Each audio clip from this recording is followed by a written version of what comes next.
ఆకాశవాణి ప్రాంతీయ వార్తలు చదువుతున్నది బొక్కసం సరిత.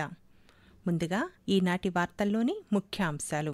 విశాఖపట్నంలో సిఐఐ భాగస్వామ్య సదస్సును ఉపరాష్ట్రపతి సిపి రాధాకృష్ణన్ ఈరోజు ప్రారంభించారు. పారదర్శకమైన వాణిజ్య విధానాలకు భారత్ కేంద్రంగా ఉందని కేంద్ర వాణిజ్య శాఖ మంత్రి పీయూష్ గోయల్ తెలిపారు. భారతదేశ తూర్పు తీరానికి ఆంధ్రప్రదేశ్ ముఖద్వారంగా నిలుస్తోందని ముఖ్యమంత్రి నారా చంద్రబాబు నాయుడు పేర్కొన్నారు. దేశవ్యాప్తంగా జాతీయ గ్రంథాలయ వారోత్సవాలను ఈ రోజు నుండి నిర్వహిస్తున్నారు. ప్రపంచ మధుమేహ వ్యాధి అవగాహన దినోత్సవాన్ని ఈరోజు నిర్వహిస్తున్నారు. ఇక వార్తల్లోని వివరాలు. విశాఖపట్నంలో 30వ భారత పరిశ్రమల సమాఖ్య సిఐఐ భాగస్వామ్య సదస్సు ఈరోజు ప్రారంభమైంది. ఉపరాష్ట్రపతి సిపి రాధాకృష్ణన్ ఈ సదస్సును ప్రారంభించారు. Governor justice S Abdul Nazeer, ముఖ్యమంత్రి నారా చంద్రబాబు నాయుడు, కేంద్ర మంత్రులు పీయూష్ గోయల్, రామ్మోహన్ నాయుడు, పెమ్మసాని చంద్రశేఖర్, భూపతిరాజు శ్రీనివాస్ వర్మ సదస్సుకు హాజరయ్యారు. ఈ సదస్సుకు సిఐఐ అధ్యక్షుడు రాజీవ్ మెహ్మానీ, సిఐఐ డైరెక్టర్ చంద్రజిత్ బెనర్జీతో పాటు దేశ విదేశాలకు చెందిన పారిశ్రామికవేత్తలు హాజరయ్యారు. ఈ సందర్భంగా ఉపరాష్ట్రపతి మాట్లాడుతూ దేశంలో పెట్టుబడులకు ఆంధ్రప్రదేశ్ గమ్యస్థానంగా నిలుస్తోందన్నారు. దేశంలోనూ ఆంధ్రప్రదేశ్లోనూ పెట్టుబడులు పెట్టడానికి ఇదే సరైన సమయం అని ఉపరాష్ట్రపతి పేర్కొంటూ, Andhra Pradesh the destination for doing business is one of the most wonderful business environment created by this state government. Every developed economy, every big companies want to invest in Andhra Pradesh. That is because of to attract the investors. This is the right time for you to invest in the fastest growing economy of the world. You have come in the right time. You have come to the right place. You have come with the right ideas. That means the success is going to be yours. ఈ సదస్సులో పాల్గొన్న కేంద్ర వాణిజ్య శాఖ మంత్రి పీయూష్ గోయల్ మాట్లాడుతూ, స్వేచ్ఛా వాణిజ్యం కోసం వివిధ దేశాలతో ఒప్పందాలు చేసుకుని దానికి అనుగుణంగా వాణిజ్య బంధాలను బలోపేతం చేస్తున్నామన్నారు. డిజిటల్ ట్రాన్స్ఫర్మేషన్ దిశగా చర్యలు తీసుకుంటున్నామని చెప్పారు. అత్యంత పారదర్శకమైన వాణిజ్య విధానాలకు భారత్ కట్టుబడి ఉంటుందని కేంద్ర మంత్రి తెలియజేస్తూ, To our international partners, India offers not just a market but partnership for shared prosperity and mutual growth. Our young, aspirational engineering talent, our digital infrastructure and our vibrant startup ecosystem provide the perfect launchpad for globally scalable solutions. India has emerged as the world's trusted partner. భాగస్వామ్య సదస్సుకు హాజరవుతున్న అతిథులకు ఆహ్వానం పలుకుతూ ముఖ్యమంత్రి నారా చంద్రబాబు నాయుడు సామాజిక మాధ్యమం X వేదికగా స్పందించారు. వైజాగ్ అంటే దార్శనికత, ఆవిష్కరణ, ఉత్సాహం, ఆశయం, వృద్ధి అనేది కొత్త నిర్వచనమని అన్నారు. పెట్టుబడులకు ఆంధ్రప్రదేశ్ సరైన వేదిక అనే అంశాన్ని ప్రతిబింబించేలా 2 రోజుల సిఐఐ భాగస్వామ్య సదస్సు జరుగుతోందన్నారు. స్పీడ్ ఆఫ్ డూయింగ్ బిజినెస్ విధానం అందరికీ అర్థమయ్యేలా, రాష్ట్రంలో ఉన్న అపార అవకాశాలను వివరించేలా సదస్సును నిర్వహిస్తున్నామని చెప్పారు. అందరి సహకారాన్ని, అభివృద్ధిని కాంక్షిస్తూ సిఐఐ భాగస్వామ్య సదస్సు జరుపుతున్నామని పేర్కొన్నారు. భారతదేశ తూర్పు తీరానికి ఆంధ్రప్రదేశ్ ముఖద్వారంగా నిలుస్తోందని ముఖ్యమంత్రి నారా చంద్రబాబు నాయుడు పేర్కొన్నారు. విశాఖపట్నంలో ప్రారంభమైన సిఐఐ భాగస్వామ్య సదస్సులో ముఖ్యమంత్రి పాల్గొని ప్రసంగిస్తూ 2047 నాటికి భారత్ బలమైన ఆర్థిక వ్యవస్థగా నిలుస్తుందని వ్యాఖ్యానించారు. సువిశాలమైన సముద్ర తీరం, తగినన్ని వనరులు ఆంధ్రప్రదేశ్లో అందుబాటులో ఉన్నాయన్నారు. పెట్టుబడులు పెట్టేవారికి అన్ని వసతులు కల్పిస్తామని ముఖ్యమంత్రి పేర్కొంటూ, By 2047 India will be number 1 economy. This is the strength of India as on today. Regarding Andhra Pradesh, you are all aware, excellent natural advantages. 1,000 kilometers sea coast. It is a gateway of India on east coast. And also we are very strong in doing business. Anybody will invest in Andhra Pradesh.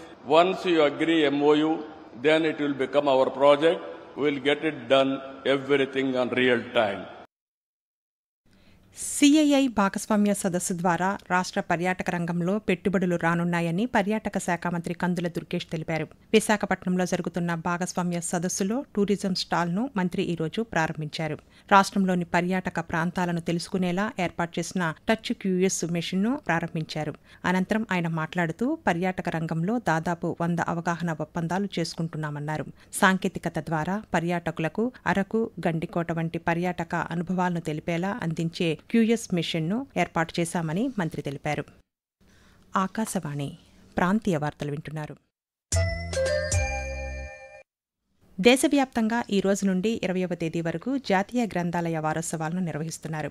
1919లో Andhra గ్రంథాలయ సంఘం ఆధ్వర్యంలో అయ్యంకి వెంకటరమణయ్య మద్రాసులో 2 రోజుల పాటు November 14, 15 తేదీలలో జాతీయ గ్రంథాలయ సదస్సును నిర్వహించారు. తెలుగువారు విజయవంతంగా నిర్వహించిన తొలి జాతీయ సదస్సు జరిగిన తేదీలను జాతీయ గ్రంథాలయ దినోత్సవంగా ప్రకటించారు. 1968 నుండి భారత ప్రభుత్వం గ్రంథాలయాలకు జాతీయ స్థాయిలో వారోత్సవాలను నిర్వహించాలని నిర్ణయించింది. అప్పటి నుండి ప్రతి ఏటా వారం రోజుల పాటు నవంబర్ 14 నుండి 20వ తేదీ వరకు గ్రంథాలయ వారోత్సవాలను నిర్వహిస్తున్నారు. పారిశ్రామిక రంగం అభివృద్ధికి 1 మిషన్ 1 విజన్ అనే విధానంతో కేంద్ర రాష్ట్ర ప్రభుత్వాలు పనిచేస్తున్నాయని కేంద్ర గ్రామీణాభివృద్ధి శాఖ సహాయ మంత్రి పెమ్మసాని చంద్రశేఖర్ తెలిపారు. విశాఖపట్నం భాగస్వామ్య సదస్సులో కేంద్ర మంత్రి పాల్గొని ప్రసంగిస్తూ వివిధ రంగాల్లోని పెట్టుబడులకు నమ్మకమైన భాగస్వామిగా ఆంధ్రప్రదేశ్ నిలుస్తోందన్నారు. వ్యవసాయ రంగం నుండి అంతరిక్ష రంగం వరకు వివిధ రంగాల్లో పెట్టుబడులు, పరిశ్రమలు రాష్ట్రానికి వస్తున్నాయని వివరించారు. ప్రపంచ మధుమేహ వ్యాధి అవగాహన దినోత్సవాన్ని ఈరోజు నిర్వహిస్తున్నారు. మధుమేహ వ్యాధి నియంత్రణకు దోహదం చేసే ఇన్సులిన్ కనుగొన్న సర్ ఫ్రెడరిక్ గ్రాంట్ బాంటింగ్ జయంతిని మధుమేహ వ్యాధి అవగాహన దినోత్సవంగా జరుపుకుంటున్నారు. మానవ రక్తంలో అధిక మోతాదులో చక్కెర నేరుగా కలవడం వల్ల రోగ నిరోధక వ్యవస్థపై ప్రతికూల ప్రభావం చూపి ప్రాణాలకే ముప్పుగా పరిణమిస్తుంది.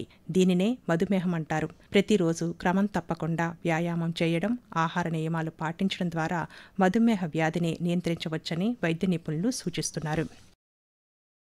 దేశ స్వాతంత్ర్యం కోసం పోరాడిన గిరిజన యోధుల త్యాగాలను స్మరించుకుంటూ వారి వారసత్వాన్ని, సంస్కృతిని గౌరవిస్తూ గిరిజన స్వాభిమాన ఉత్సవాలను నిర్వహిస్తున్నామని తూర్పుగోదావరి జిల్లా గిరిజన సంక్షేమ శాఖ అధికారి కెఎన్ జ్యోతి తెలిపారు. భగవాన్ బిర్సా ముండా 150వ జయంతోత్సవాలలో భాగంగా రాజమహేంద్రంలోని బొమ్మూరు గిరిజన ఆశ్రమ బాలికల పాఠశాలలో సాంప్రదాయ గిరిజన వస్త్రధారణ కార్యక్రమాన్ని నిన్న నిర్వహించారు. పుట్టపర్తిలో నిర్వహించే సత్యసాయిబాబా జయంతి ఉత్సవాలకు దేశంలోని ప్రముఖులు హాజరవుతున్న నేపథ్యంలో పటిష్ట భద్రతా ఏర్పాట్లు చేస్తున్నామని శ్రీ సత్యసాయి జిల్లా ఎస్పీ సతీష్ కుమార్ తెలిపారు. పుట్టపర్తిలో సత్యసాయి జయంతి వేడుకలను నిర్వహించే ప్రాంతాలను ఆయన నిన్న పరిశీలించారు. అనంతరం ఎస్పీ మాట్లాడుతూ ఈ నెల 19వ తేదీన ప్రధానమంత్రి నరేంద్ర మోదీ 22, 23 తేదీల్లో రాష్ట్రపతి ద్రౌపది ముర్ము, ఉపరాష్ట్రపతి రాధాకృష్ణన్ పుట్టపర్తికి రానున్న దృష్ట్యా అత్యాధునిక కెమెరాలు, డ్రోన్లు, నైట్ విజన్ పరికరాలతో ప్రత్యేక నిఘా ఏర్పాట్లు జరుగుతున్నాయని చెప్పారు. సత్యసాయి జయంతి వేడుకలను విజయవంతంగా నిర్వహించేందుకు పోలీసు శాఖ కృషి చేస్తోందని తెలిపారు. వాతావరణం. రాష్ట్రంలో చలి తీవ్రత పెరుగుతోందని, కనిష్ట ఉష్ణోగ్రతలు నమోదవుతున్నాయని అమరావతి వాతావరణ కేంద్రం తెలిపింది.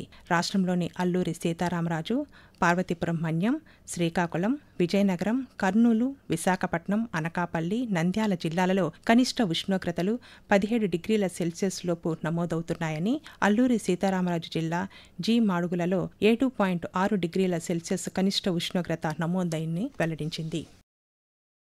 వార్తలు ముగించే ముందు ముఖ్యాంశాలు మరోసారి. విశాఖపట్నంలో సిఐఐ భాగస్వామ్య సదస్సును ఉపరాష్ట్రపతి సిపి రాధాకృష్ణన్ ఈరోజు ప్రారంభించారు. పారదర్శకమైన వాణిజ్య విధానాలకు భారత్ కేంద్రంగా ఉందని కేంద్ర వాణిజ్య శాఖ మంత్రి పీయూష్ గోయల్ తెలిపారు.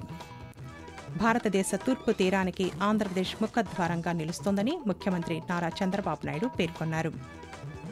దేశవ్యాప్తంగా జాతీయ గ్రంథాలయ వారోత్సవాలను ఈ రోజు నుండి నిర్వహిస్తున్నారు.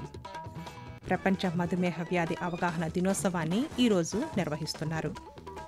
ఆకాశవాణి ప్రాంతీయ వార్తలు ఇంతటితో సమాప్తం. తిరిగి సాయంత్రం 6 గంటల 10 నిమిషాలకు విశాఖపట్నం కేంద్రం నుండి ప్రాంతీయ వార్తలు వింటారు.